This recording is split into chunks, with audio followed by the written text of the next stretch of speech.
Good morning students, आप सभी का जूलॉजी की ऑनलाइन क्लासेस में हार्दिक स्वागत है। तो प्रीवियस क्लास में अपन ने डू डायरेक्शनल डायग्राम्स स्टार्ट कर दिए थे, जिनमें अपन ने देखा कि जो आयत चित्र, वर्ग चित्र और वृत्त चित्र, रेक्टेंगुलर डायग्राम्स, स्क्वायर डायग्राम्स और सर्कुलर डायग्राम्स, जिन्हें पाई डायग्राम्स बोल रहे थे, वो कैसे बनते हैं या कैसे बनाए जाते हैं, अपन ने प्रत्येक के एक एक एग्जाम्पल लेके उनको बनाया था। लास्ट टाइम अपन ने जो सब डिवाइडेड सर्कुलर डायग्राम्स या जिन्हें पाई डायग्राम्स बोल रहे थे, उनको अपन ने बनाना अच्छी तरह से सीखा था। यानी कि ये राउंड अपन ने एक वृत्त बनाया था, इसके केंद्र में अपन ने जाना था कि 360 डिग्री का कोण होता है, ठीक है। फिर उतने ही अंश का कोण बनाकर अपन इसको सेक्टर्स, अलग अलग विभागों में या वृत्तखंडों में बांट रहे थे और इनको अलग अलग कलर से भी शो कर रहे थे और इनके सामने इनकी डाटा की परसेंटेज भी लिख रहे थे। तो इस प्रकार के जो डायग्राम्स थे वो पाई डायग्राम्स कहलाते हैं, जो बड़े ही आकर्षक होते हैं स्क्वायर डायग्राम्स की अपेक्षा। ये अपना हो गया था। अपन ने वन डायमेंशनल डायग्राम्स कि जितने भी एग्जाम्पल्स थे वो क्लियर कर लिए पहले। फिर टू डायमेंशनल डायग्राम्स के तीनों एग्जाम्पल अपन ने क्लियर कर ले। अब आते हैं थ्री डायमेंशनल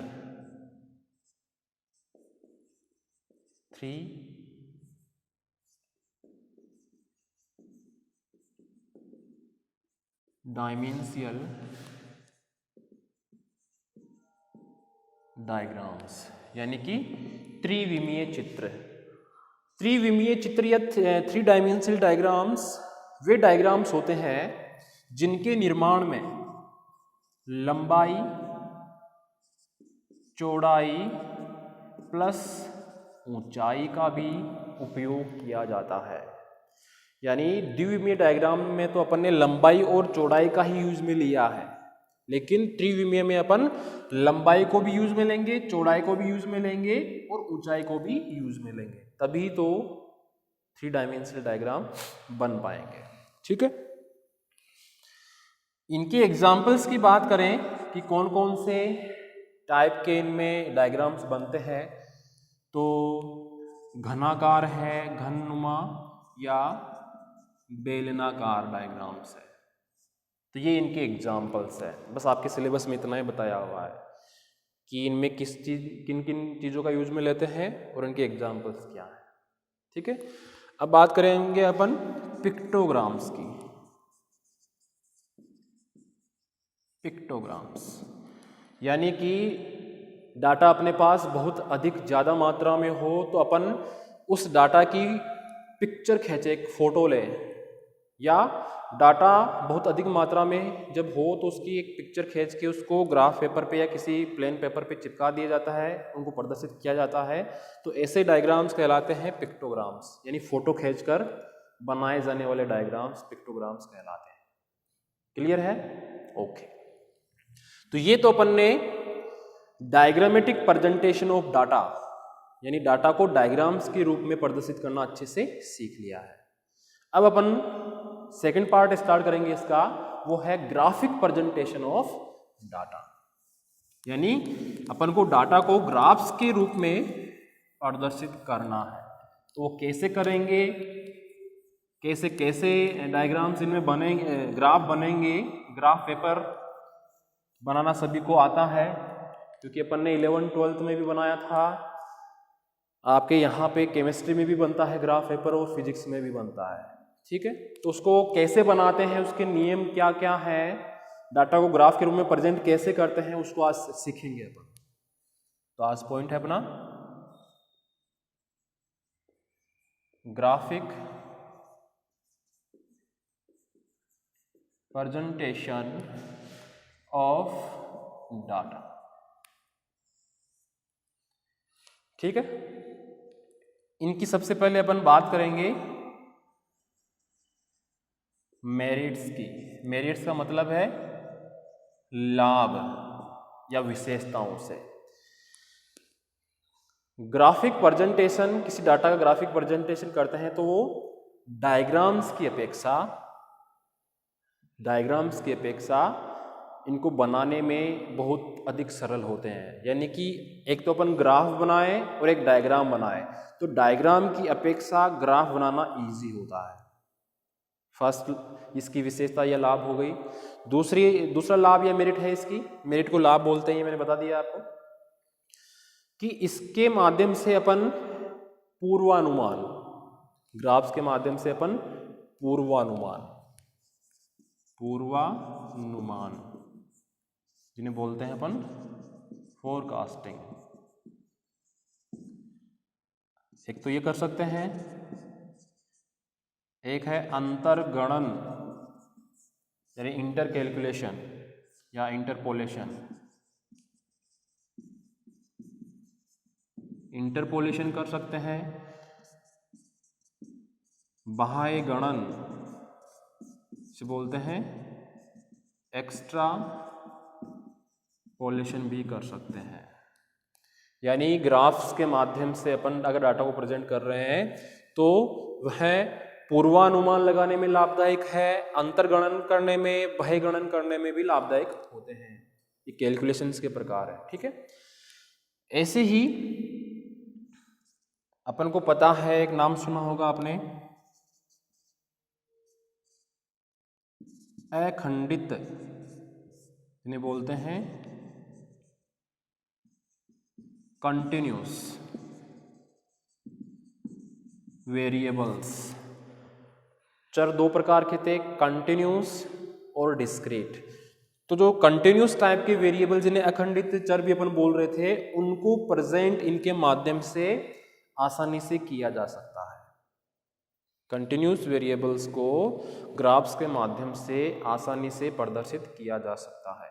तो ये मैंने कुछ ग्राफ द्वारा डाटा को प्रेजेंट करने के कुछ मेरिट्स बताए हैं, लाभ बताए हैं।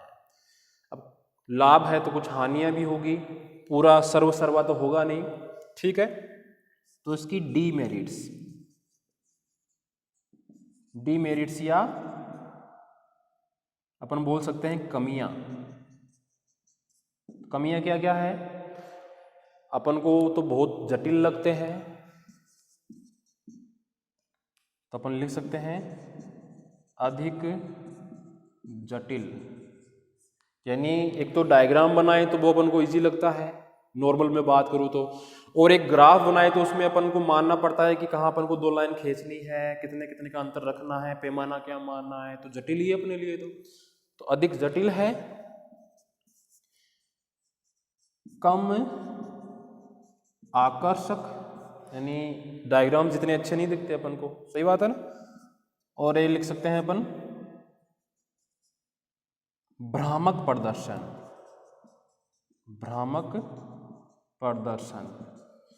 यानी जब अपन इस बने हुए ग्राफ को देखते हैं तो अपन को भ्रम होता है कि पता नहीं सही है गलत है, इससे जो रिजल्ट आ रहा है वो सही है गलत है। तो ये कुछ इसकी डीमेरिट्स या कुछ कमियां भी है जो अपन को बतानी होती है। यहाँ तक क्लियर है? ये तो अपन ने ग्राफिक प्रेजेंटेशन की कुछ विशेषताएं और कुछ कमियों के बारे में बात कर ली, मेरिट्स और डीमेरिट्स की बात कर ली।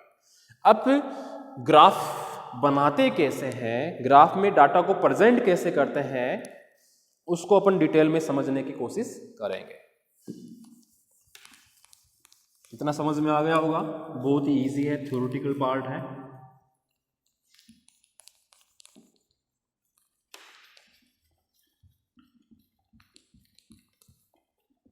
अब अपन ग्राफ बनाना सीखेंगे। आपने सभी ने सुना है ग्राफ पेपर आता है एक, जो बहुत ही छोटे छोटे खंडों में बटा हुआ होता है। सुना है सभी ने, देखा है? तो इसमें एक पॉइंट है कंट्रीब्यूशन ऑफ ग्राफ। यहाँ पे कंट्रीब्यूशन का मतलब है निर्माण से, बनाने से। तो ग्राफ पेपर, जिसे मान लो ये कोई ग्राफ पेपर है, यह ग्राफ पेपर बहुत ही छोटे छोटे खंडों में बटा हुआ होता है, ये अपन को पता है। तो एक ग्राफ पेपर लेते हैं, उस ग्राफ पेपर में डाटा को प्रेजेंट कैसे करें, तो उसके लिए क्या करना पड़ता है, एक ग्राफ पेपर लेते हैं, उसमें दो लाइनें, एक खड़ी कौन सी होगी, ये वाली, और एक आड़ी लाइन, ये आड़ी लाइन खींच दी जाती है। खड़ी लाइन को क्या बोलते हैं, लॉन्गिट्यूडिनल, और आड़ी लाइन को क्या बोलते हैं, लेटिट्यूडिनल। ये लॉन्गिट्यूडिनल है, ये लेटिट्यूडिनल है। क्लियर है यहां तक, पहले से पता है अपन को। जहां पर ये दोनों लाइनें एक दूसरे को काट रही है, यहां पे काट रही है, यह कहलाता है आरंभन बिंदु, या बोल सकते हैं ओरिजिन पॉइंट। ठीक है, जिसे अपन शून्य से प्रदर्शित करते हैं। क्लियर है।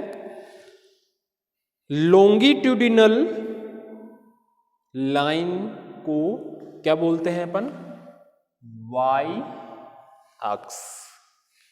ठीक है यहां पे, और लेटिट्यूडिनल लाइन को बोलते हैं अक्स एक्सिस।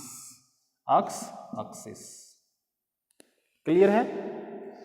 अब इन पे जो डाटा प्रेजेंट करते हैं अपन, अक्स एक्सिस पर अपन डाटा करेंगे इंडिपेंडेंट डाटा, यानी स्वतंत्र प्रकार के चर संख्याएं। कैसी, स्वतंत्र चर संख्याएं, जैसे 1 है, 2 है, 3 है, 4 है, माइनस का 1 है, माइनस का 2 है, माइनस का 3 है, -2 3 1 2 3, ऐसे। यानी कि इधर प्लस की आएगी, इधर माइनस की आएगी, इधर प्लस की, इधर माइनस की।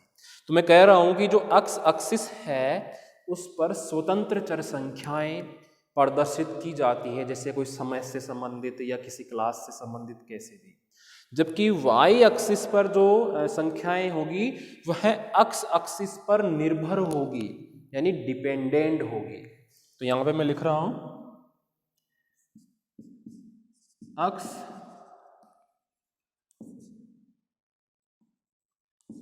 एक्सिस पर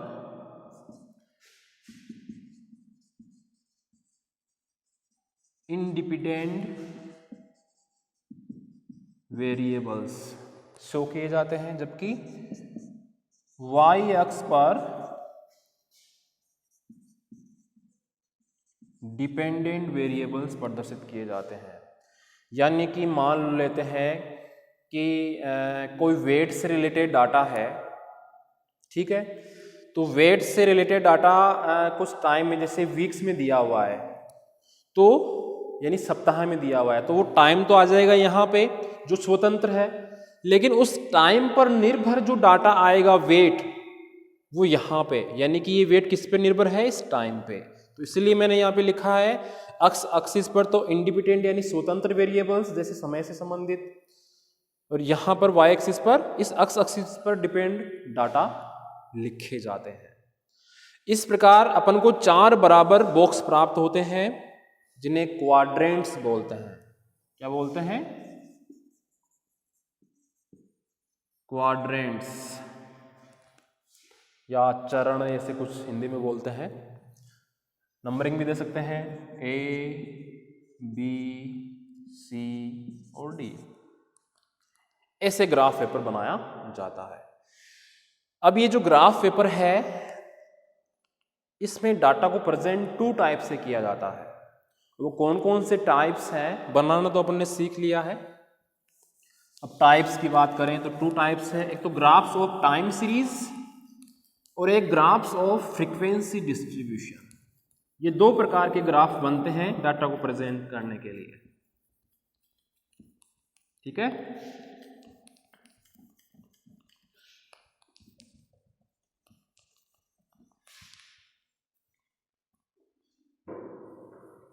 तो अपन ले रहे हैं पॉइंट टाइप्स। टाइप्स में फर्स्ट तो है ग्राफ्स ऑफ टाइम सीरीज, इन्हें बोलते हैं कालिक चित्र। कालिक का मतलब है काल, काल मीन्स समय, तो कालिक चित्र कहलाते हैं या ग्राफ। सेकंड है graphs of frequency distribution. Frequency distribution को हिंदी में क्या बोलते हैं? आवृत्ति वितरण। ये पहले पॉइंट हो चुका है अपने, आवर्ती वितरण। तो ये दो प्रकार के ग्राफ्स बनते हैं डाटा को प्रेजेंट करने के लिए। अपन यहां पे लेंगे फर्स्ट वाला, ग्राफ्स ऑफ टाइम सीरीज। तो कैसे बनाएंगे अपन कालिक चित्र या ग्राफ्स ऑफ टाइम सीरीज के डायग्राम ग्राफ्स? इसमें समय का ध्यान रखेंगे क्योंकि पॉइंट यही है, टाइम यानी समय। तो समय के अनुरूप किसी सीरीज को वर्गीकृत करके बनाए गए रेखा चित्र या कालिक चित्र हिस्टोग्राम्स कहलाते हैं। किसके अनुरूप बनाए गए? टाइम के अनुरूप किसी सीरीज को वर्गीकृत कर बनाए गए ग्राफ क्या कहलाएंगे? कालिक चित्र या हिस्टोग्राम्स। हिस्टोग्राम्स तो ये स्पेशली अंडरलाइन करनी है, आपको ध्यान देना है कि हिस्टोग्राम्स किन्हें कहते हैं? कालिक चित्रों को कहते हैं, जो टाइम के अनुरूप किसी सीरीज को वर्गीकृत करके बनाए जाते हैं। क्लियर है यहां तक? ओके। यहां पर जो टाइम लिया है अपन ने, यह वर्षों में हो सकता है यानी ईयर्स में हो सकता है, मंथ्स में यानी महीनों में हो सकता है, दिनों में हो सकता है, घंटों में हो सकता है, मिनट में हो सकता है और सेकंड में भी हो सकता है। ये टाइम किसी के रूप में भी हो सकता है। ठीक है, तो वही करना है अपन को। एक्स एक्सिस पर तो अपन ये टाइम शो करेंगे और वाई एक्सिस पर इन पर निर्भर जो डाटा है वो प्रदर्शित करेंगे। टाइम कहाँ शो करना है अपन को? एक्स एक्सिस पर, और इस पर निर्भर जो डाटा होगा जो अपन क्वेश्चन में दिया हुआ आएगा वो वाई एक्सिस पर शो करना है। यहां तक समझ में आया? ठीक है, अब अपन बनाते हैं एक एग्जाम्पल लेके एक टाइम सीरीज का ग्राफ। ये समझ में आ गया होगा आपके?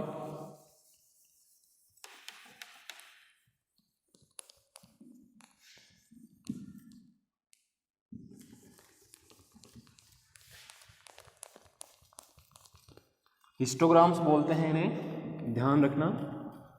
आपसे डायरेक्टली पूछ ले, मान लो कि हिस्टोग्राम्स किसे कहते हैं, तो आपको पता होना चाहिए कि किन्हें कहा जाता है।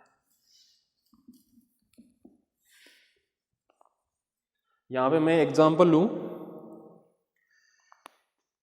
कि कोई माउस है, उसका वेट लिया गया है फर्स्ट वीक से लेके 6 वीक तक, और वो वेट लिया है ग्राम में।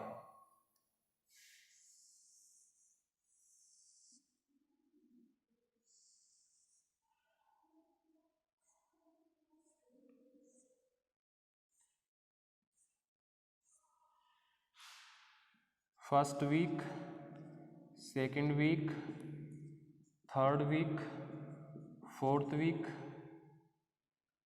फिफ्थ वीक और ये 6th वीक।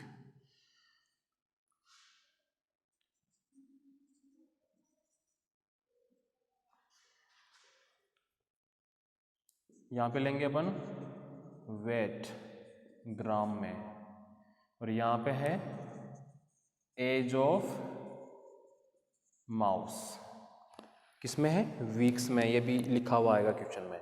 और वेट जो लिया है वो भी आएगा, जैसे 8 ग्राम था, फिर 12 ग्राम हो गया, फिर मान लो 15 हो गया, फिर 17 हो गया, फिर 20 हो गया, फिर मान लेते हैं कि 25 हो गया। ये अपन को क्वेश्चन में दिया हुआ आएगा कि कोई माउस है, उसका जो वेट है वो समय के अकॉर्डिंग बढ़ रहा है, जो समय लिया है वो वीक में से या सप्ताह में लिया है यहाँ पे, और जो वेट वृद्धि हो रही है वीक्स के अकॉर्डिंग वो इसमें यहाँ पे दी हुई है। तो इस डाटा से संबंधित अपन को टाइम सीरीज का ग्राफ बनाना है, कालिक रेखा चित्र या हिस्टोग्राम बनाना है।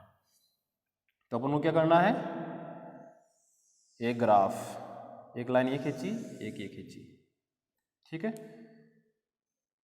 ये ग्राफ पेपर में कर रहे हैं अपन, ठीक है।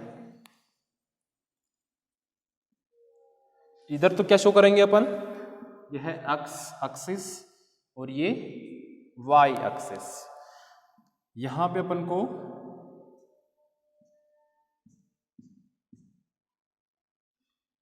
फर्स्ट वीक टाइम शो करना है, तो टाइम इसने वीक्स में दिया हुआ है। सेकेंड वीक, ये थर्ड वीक, ये फोर्थ वीक, ये फिफ्थ वीक और ये sixth week. Time in weeks, ये अपन लिख सकते हैं एज इन वीक्स। और इधर क्या लिखना है अपन को, वेट, किसमें, ग्राम में। तो अपन इधर लिख देंगे वेट इन ग्राम इधर। तो वेट देख सकते हैं अपन, मतलब कि 8 है, 12 है, 15 है, मतलब 5-5 के गैप में अगर बना दें अपन, 5, 10, 15, 20, 25, 30। क्लियर। अपन यहाँ पे 4 भाग नहीं बना के 2 भाग ही बना रहे हैं, क्योंकि अपना जो पास जो डाटा है वो सारा पॉजिटिव पॉजिटिव, नेगेटिव नहीं है। अगर नेगेटिव में भी होता तो अपन इसकी नीचे लाइन वाली और ये वाली लाइन भी शो करते हैं, ठीक है। अब देखेंगे अपन कि फर्स्ट वीक में माउस का वेट कितना था, 8 ग्राम। तो 8 कहाँ पे होगा,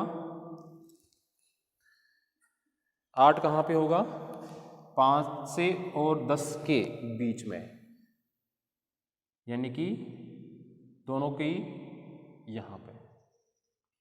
फिर सेकेंड वीक में, अब तो बनाना सबको आता है कि पहले भी बनाए अपन ने। सेकेंड वीक में वेट था 12 ग्राम, सेकेंड वीक में 10 से थोड़ा सा ऊपर, ये 12 ग्राम, ज़्यादा ऊपर हो गया, ये 12 ग्राम। फिर है थर्ड वीक में 15, ये थर्ड वीक में 15। फिर है फोर्थ वीक में 17, फोर्थ वीक में इससे थोड़ा सा ऊपर, ये 17। फिर फिफ्थ वीक में 20, फिफ्थ वीक में ये 20। फिर सिक्स वीक में 25, तो ये 25 बिंदु खींच दिए अपन ने टेबल को देख देख के। अब क्या करते हैं अपन, एक लाइन खींचते हैं इन पॉइंट्स को मिलाते हुए, तभी तो बनेगा अपना। ये लो जी,